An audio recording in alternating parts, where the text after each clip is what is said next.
একটা রাষ্ট্র পরিচালনা করতে নিয়ে কত পরিশ্রম করতে হয়।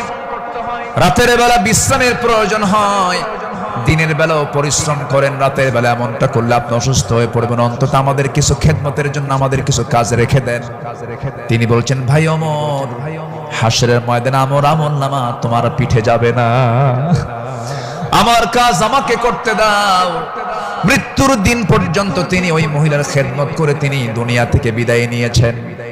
দ্বিতীয় খলিফা ওমর ফারুক রাদিয়াল্লাহু তাআলা যখন খেলাফতের দায়িত্ব পেলেন, ওই মহিলা জানেন না প্রথম খলিফা ইন্তেকাল করেছেন।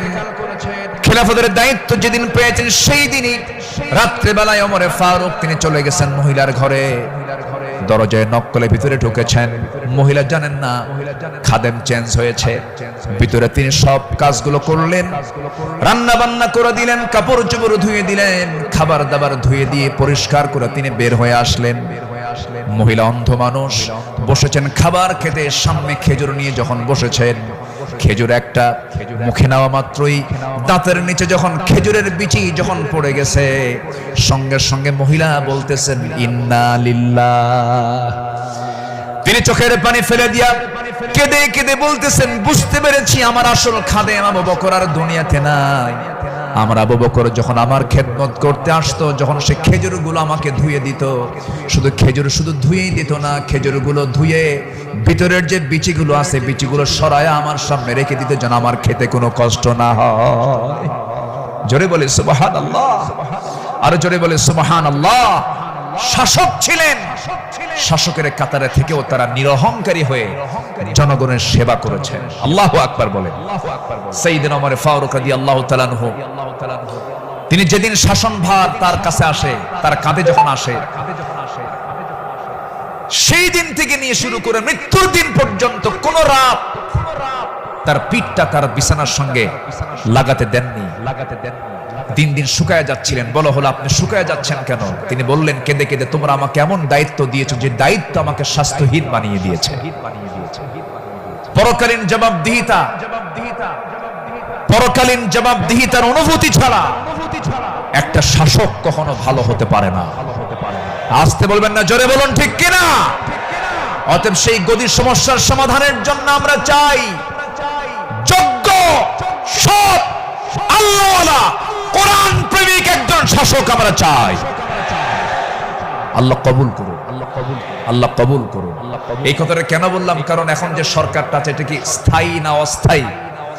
এজন্য আলোচনার মধ্যে এই ফাঁকে এই কথাটা একটু বলে ফেললাম।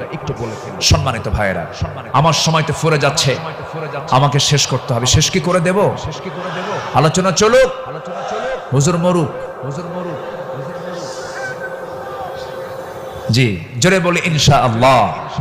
জি, আল্লাহ কবুল করুন, জোরে বলি আমিন। নাম্বার 5, সকল দুর্নীতি এবং অন্যায়ের বিরুদ্ধে কঠোর অবস্থান। আমার নবীরও ছিল, সাহাবে কেরামদের মাঝে এই বিষয়ে তারা খুব সতর্ক থাকতেন।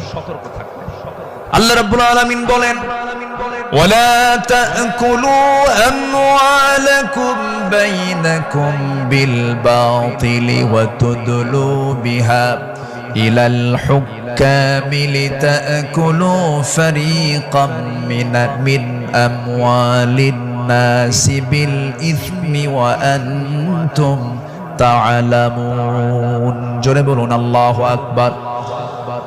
তোমরা নিজেদের মধ্যে পরস্পরের সম্পদ অন্যায়ভাবে গ্রাস করো না, তা বিচারকদের নিকট উপস্থাপন করো না, যাতে অন্যের সম্পদের কিছু অংশ পাপের মাধ্যমে গ্রাস করতে পারো, যদিও তোমরা জানো কার কথা। আসতে বলবেন না, কার কথা। আরেক জায়গায় বলছেন, লা তাকুলু, তোমরা খেতে যেও না। কি খেতে যেও না? কুলু মিন তাইয়্যিবাত, পবিত্র খাবে, হারাম কিছু খাবে না। লা তাকুলুর রিবা আযআফান মুদাআফা আহাল্লাল্লাহুল বাই'a ওয়া হাররামান রিবা। বিভিন্ন জায়গাতে আল্লাহ পাক ক্লিয়ার কথা বলে দিয়েছেন। আমার বন্ধুগণ, সাহাবে কেরাম দুর্নীতি কেমন করে বন্ধ করা যায়, অন্যের বিরুদ্ধে কেমন কঠোর হতে হয়, তা বাস্তব জীবনে তা দেখিয়ে দিয়েছেন। বাস্তব জীবনে আল্লাহ রাসূল তা বুঝিয়ে দিয়েছেন। বিচার কেমনে করতে হয়, বিচারের রায় কেমনে নামাতে হয়, তাও রাসূল শিখিয়ে দিয়েছেন। বিচার কি সবার জন্য সমান না সমান? আইন সবার জন্য, আইন সবার জন্য সমান। আমার নবীজি বসে আছেন, একটা বিচার আসলো। এক সম্ভ্রান্ত পরিবারের মহিলা কন্যা সন্তান চুরি করে ধরা পড়েছে। রাসূল বললেন কোনো কথা নাই, হাত কাটো, হাত কেটে ফেলো। রাসূল অর্ডার দিলেন। আমার নবীর উপরে কথা বলার কোনো সাহস কারো নাই। ওই সম্ভ্রান্ত পরিবারের লোকজন এসে সাইয়েদনা ওমর ফারুককে বিভিন্ন কিছু বুঝায়া দিয়ে বলছেন, আপনি যদি রাসূলকে সুপারিশ করেন হয়তো রাসূল শুনতে পারেন। সাইয়েদনা ওমর ফারুক এসে আমার নবীর সামনে দাঁড়িয়ে বলছেন, ইয়া রাসূলুল্লাহ, যে মহিলার হাত কাটার অর্ডার দেওয়া হয়েছে সে তো সম্ভ্রান্ত পরিবারের, দেখুন তো কিছু করা যায় নাকি। আমার নবীজি সেই সময় আল্লাহর কসম করে বলেন, আল্লাহি, হে আমার ওমর, আল্লাহর কসম করে বললি, আল্লাহর কসম করে বলছি, এই চুরিটা যদি ওই সম্ভ্রান্ত পরিবারের মেয়ে ফাতিমা না হয়ে যদি কলিজার টুকরা মেয়ে আমার ফাতিমা বিনতে মুহাম্মদ হতো, যদি এটা প্রমাণ হয়ে যেত, লাকাতাতু ইয়াদাহা, আমি রাসূল নিজে তার হাতটা ধরে কেটে দিতাম। আল্লাহু আকবার। দুর্নীতির কোনো সুযোগ সেই সমাজে ছিল না, কারণ যারা বিচার করেছেন তারা ছিলেন হলো সৎ বিচারক। আমরা সৎ শাসক, সৎ বিচারক দেখতে চাই। আর সৎ শাসক এবং সৎ বিচারক সৃষ্টি তখনই হতে পারে যারা কোরআন সমাজে চায়। যারা সমাজে কি চায়? কোরআন চায়। সাইয়েদনা ওমর ফারুক রাদিয়াল্লাহু তাআলা আনহু, যে সময় তিনি খলিফাতুল মুসলিমিন, ইরাকের গভর্নর ছিলেন হলো আবু মুসা আশআরী রাদিয়াল্লাহু তাআলা আনহু। তিনি করলেন কি, তিনি একদিন মদিনায় এসে সাইয়েদনা ওমর ফারুক রাদিয়াল্লাহু আনহুর জন্য এবং তার স্ত্রী আতিকা রাদিয়াল্লাহু আনহার জন্য কিছু কাপড় চোপড় উপঢৌকন স্বরূপ নিয়ে আসলেন। নিয়ে এসে তার সামনে দাঁড়িয়ে বলছেন, আমিরুল মুমিনিন, আপনার জন্য এই যে আপনার জন্য কিছু কাপড় উপঢৌকন নিয়ে এসেছি। তিনি মুস্কি হাসি মারলেন।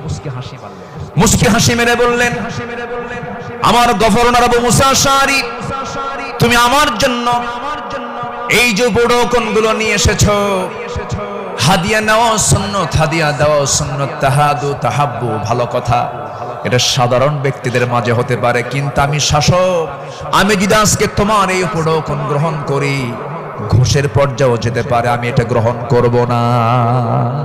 আল্লাহু আকবার বলেন।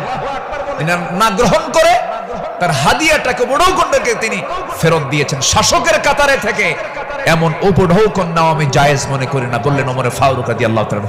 আল্লাহু আকবার।